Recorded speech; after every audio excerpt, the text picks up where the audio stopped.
We are here with the sad news of one of my dad's all-time favorite actors. I remember just sitting on the sofa in Widnes, watching all these movies with my dad. Gene Hackman, I'm talking about. Let's get him up there. And what an absolute tragedy. What a master actor back before Hollywood was dumbed down.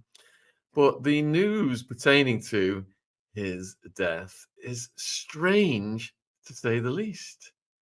They're saying that there's no foul play. I mean, he was, 95? But he's found dead with his wife and his dog, Jen. No foul play. How does that work? Did the dog jump on the counter and just take the poison? They all did it willingly? I mean, the last time I heard of anything like this was a man, his partner, and his dog dying simultaneously was Hitler in the bunker. Was there no foul play in Hitler's bunker? Was that just another day at the office? Really strange how they've phrased this. And who has ruled this? The cops over in Santa Fe, they've gone to the scene. You can imagine you been called to a scene, you've gone in, you've seen this in front of you and gone, no foul play, they're all gone. Yeah, that's fine, carry on. No, it's ridiculous. So if you've just tuned in, Gene Hackman and his wife Betsy and the dog have all been found unalived. Gene was 95. This was at his Santa Fe home, 12-acre plot. And he just turned 95 last month, with a fortune estimated at $3.8 million, about £3 million. He had a portfolio of homes he had overhauled and recreated, two of which sat on the compound where the married couple, who wed in 1991, were found alongside their dog on Wednesday morning, with local media reporting that no foul play was suspected. Isn't the unaliving of a dog foul play in itself, Jen? I mean, you're a dog lover. Yeah, I mean, I can't bear the thought of anyone harming a dog, so it's tragic in itself. But isn't there a RSPCA movement out there that would have something to say about that? I'm not being funny. Like, no foul play, it's still very suspicious, and it brings back my sort of conspiracy mind back to who did they connect with to where they are now. Well, he's on the record for saying that he didn't like the Hollywood lifestyle. He didn't like fame. He was a very down-to-earth person and reclusive, and he moved away from all that. He didn't, his stress went so high, a doctor did a stress test on him and told him he needed to change his lifestyle, and that was a contributory factor to him quitting when, there were so many huge offers still on the table for him. So looking at it a bit more closely then, he was attracted to Santa Fe. This is in New Mexico. You've got California, you've got Arizona, and then you got New Mexico. So he crossed the Arizona state to get away from Hollywood. It said that he was attracted to Santa Fe after working on several movies in New Mexico's capital, saying the area had a kind of magic in it. Yeah, when Wildman was traveling on the bus from the East Coast to the West Coast, he enjoyed the magic of New Mexico. So at the time, the home renovation in 1990 was the star's 10th, with other projects of his being in Montecito in California. He also owned his own island just off the coast of Washington. I think it's like being an actor. I interpret what's already there, he said. I don't know what's wrong with me. I guess I like the process, and when it's over, it's over. He said that Hackman and his wife Betsy transformed this new home into a lighter space with open spaces and French doors. They were not interested in recreating native Pueblo architecture. The majority of the roof was removed to allow the ceiling to be raised, while walls were knocked down throughout, making 3 smaller rooms into the centerpiece of the house. Sounds like you, Jen. You're always talking about knocking walls down, moving kitchens here up floors, moving things down floors. You're right. My interior design motives in this house is not like up for discussion at this present moment, Shaun. I just looked at one of these comments then, and it's just sunk in. Do you remember I woke up, did my 3 o'clock in the morning stance, and thought I could smell something last night, gassy. And like, and you know, not the other type of gas, but carbon monoxide poisoning. That is an option. Yeah.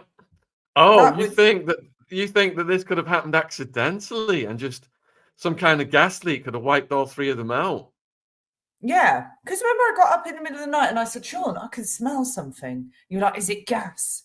And I was like, I don't know. And then it went. That was really bizarre. Jen, you know what that is? You know what this? You know how the previous night you woke up at 3 a.m. and you felt the urge to report on Jesus, and Jesus's spirit was channeling through you. 3 o'clock in the morning, you smelt the gas. This was the spirit of Gene Hackman channeling through you because Jen woke up. All these Hollywood stars, man. Like Jen woke up channeling through me today. at the moment due to my. Jen woke up today. She said she had a strange smell at 3 a.m, and we need to report on Gene Hackman. What is going on with you? Who will it be tomorrow? Don't people like, yeah, let's get this party started. Ron is going to love this. So Ron's coming up with a new logo for us at the moment, and he's going to make it all, yeah, like Jen's 3 a.m. rise, what she's predicting for today's. I keep honestly hearing these stories. It's something going on weird. It's that third eye opening, I swear to God. I'm just looking though at some of his movies, and he has, how many movies has he done? There is absolutely tons of them. The two big ones that I 2025. Two big ones that I remember, because my dad loved The French Connection, and then I was obsessed with comic books as a kid. So when he was playing Lex Luthor, that was one that I was really interested in as well. Just so many, like you said, 80 different movies, and then he quit. And let me read a bit more here. It says he was, let's see, what is it? He had not starred in a movie since 2004 when he played Monroe Eagle Cole Superman in a political satire, Welcome to Mooseport. He announced his retirement from acting that year, leaving LA for a quieter life in New Mexico, resisting any overtures to return in front of the camera. He said of his decision was influenced by the strain he suffered when acting, as well as health issues concerning his heart. He told of receiving a health warning from a doctor while saying in a statement at the time, "This business for me is very stressful." He had undergone surgery after heart problems, having been rushed to hospital with chest pain and needing to have a balloon catheter inserted to help open an artery that had dangerously narrowed. He moved in the 1980s to the area of Santa Fe, where he was often seen around town, and served as a board member of the Georgia O'Keeffe Museum in the 1990s, according to the local paper, The New Mexican. Rare recent pictures of him showed him holding onto his wife's arm for balance as they grabbed a bite at a seafood kitchen in Santa Fe in March last year. The outing marked the first time they were seen together in public for 21 years. Oh my God. With the previous time being at the 2003 Golden Globe Awards, where he won the Cecil B. DeMille Award. After leaving the spotlight, he settled in Santa Fe, where he took up fishing, painting, and writing. He penned 3 historical fiction novels with undersea archaeologist Daniel Lenihan, as well as 2 books on his own. It's like these creatives, even when they finish their major career, you know, they've still got to channel that creative energy into something. A lot of them get into paintings and book writing. And is that something that you'll be doing, Jen, with your creative energy when you retire? I can see myself going down that painting route like my mum did. So yeah, and your mother. But yeah, as creative types, we need to express ourselves even at in retirement years, definitely. Yeah, no, my mum's actually doing paintings of landmarks in our hometown and selling them at her book sales. But I think she's doing them to order now as well, like witness churches and stuff like that. But anyway, I'm getting off the subject. Did you want to add some more? Or do you want me to continue, Jen? Please continue. I'm reading up on his IMDb at the moment. All right. So in 2011, Gene was asked by GQ whether he would ever come out of retirement to do one more film. To which he responded, "If I could do it in my own house, maybe." Without them disturbing anything, just one or two people. I mean, we're doing all these videos exposing Hollywood and the toxicity. And Gene Hackman, I mean, these quotes are telling you right there, he didn't want to be a part of it. The Santa Fe County Sheriff's Office has totally confirmed Hackman and his wife were found dead along with the dog. They did not believe foul play was a factor.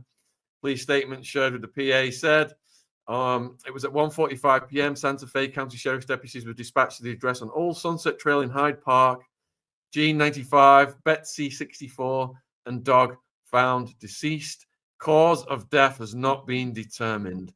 This is an active and ongoing investigation by the Santa Fe County Sheriff's Office, and as well as 2 Oscars. He's got BAFTAs, Golden Globes.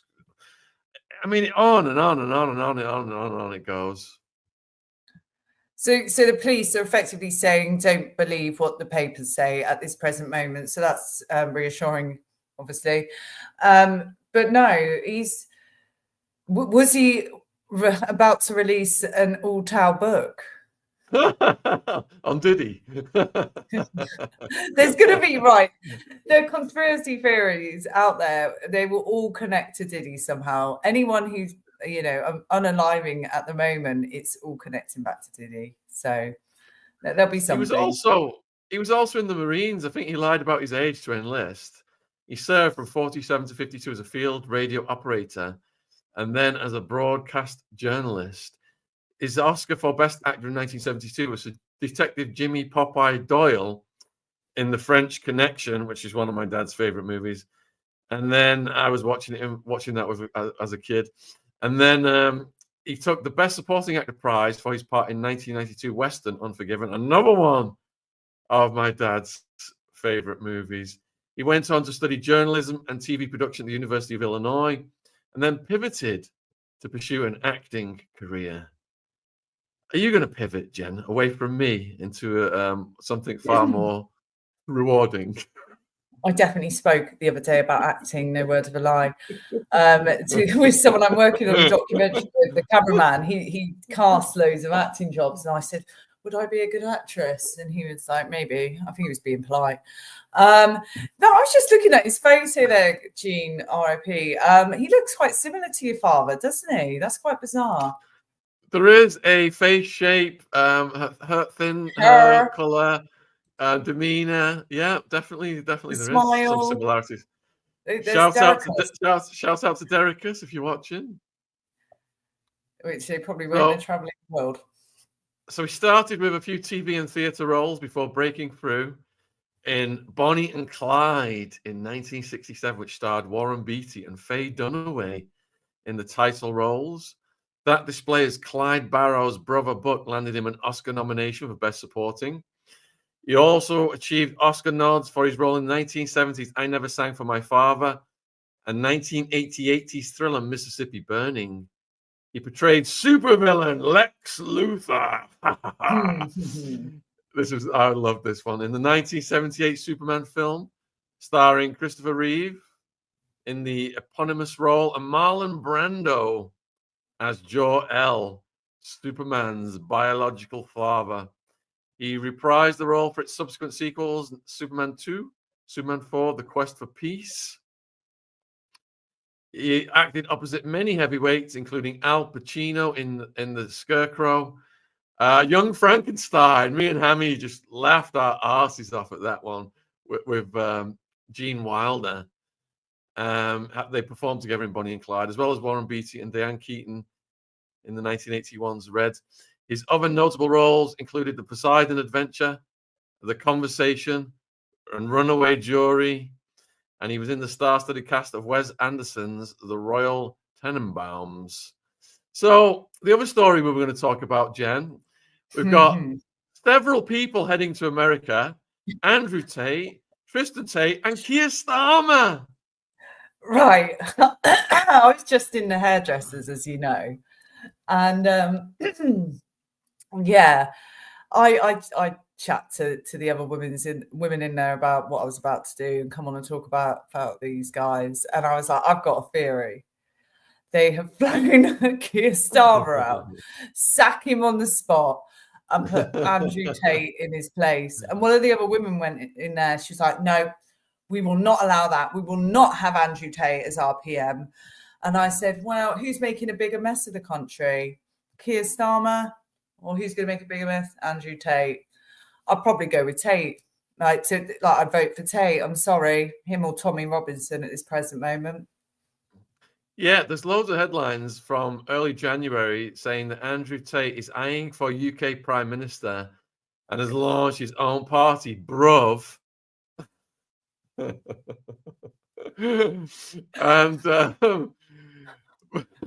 let me see what it says here, what it stands for, Bruv. Bruv. Yeah, bruv. Bruv.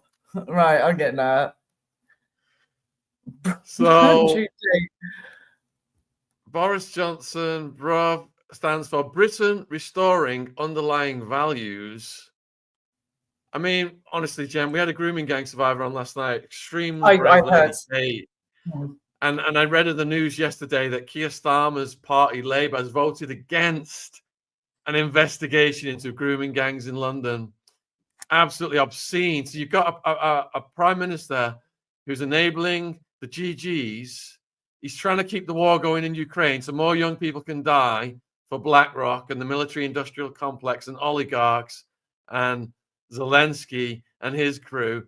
It's absolutely sickening. I mean, what could be worse than someone who stands for these gangs that R-word young girls, tens of thousands of survivors, hundreds of thousands maybe, and wants to keep the war going when Trump has just revealed this war is a complete and utter shakedown. And the Tates, give them props. They have been outing the military-industrial complex, Big Pharma, and all of these parasitic entities that Trump is going after. So I do hope that the Tate brothers become a force for the reckoning of Keir Starmer, and Trump and Elon, and they all seem to be on the same page, Jen. Yeah, and that is apparent as well. And we do need to, unfortunately, get rid of Keir Starmer from his position because he's not doing anything. He's adding no value to the UK, and he is just obsessed with this war over in Ukraine, and he's damaging this country. I can't stress that enough. He makes my blood boil. Watching that interview with Kate last night, if someone can put a link in the description box, like, it was heartbreaking to hear that this goes on here in the UK. It's disgusting. Yeah, if you missed our interview with the GG survivor Kate, that was just part one we did last night. She's coming back. There's so many more parts. It gets worse, guys. She ends up in Birmingham. She ends up overseas. I'm going to put the link in the description box if you're watching this on the replay. And please support Kate. Honestly, my head wants to explode. My heart was just somewhere else. What she went through, disgusting. And to think that this is continuing to this day and being enabled by these politicians who don't want to do investigation.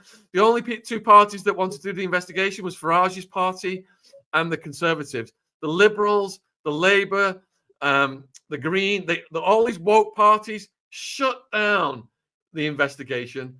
And I'll just continue this Tate headline then. So Tate and Andrew and Tristan have left Romania by private jet following pressure by Trump to lift the travel restrictions imposed upon them. They left Romania at 3 a.m. UK time via the airport this morning, sources in Bucharest told the BBC. They are believed to have left by private jet, with sources adding that the brothers are heading to Florida on the US passports after the documents were returned to them by the Romanian authorities, after officials from the Trump administration earlier this month pressured those authorities to lift travel restrictions on the brothers, even though they face criminal charges in the country. They were arrested in 2022 on charges of human transportation, blah, blah, blah, money laundering, forming an organized crime group, and they have denied any wrongdoing. I know they're extremely controversial across the world, including with our viewers. So let's ask the viewers, guys, do you think Trump admin lifting the Tate travel restrictions and allowing the Tates to fly to Florida is a good idea? Put a 2 in the chat if you think Trump lifting the travel restrictions and letting the Tates fly to Florida is a bad idea. I mean, Florida's got his Mar-a-Lago down there. There's a lot of meetings going on down there. I have been communicating with one of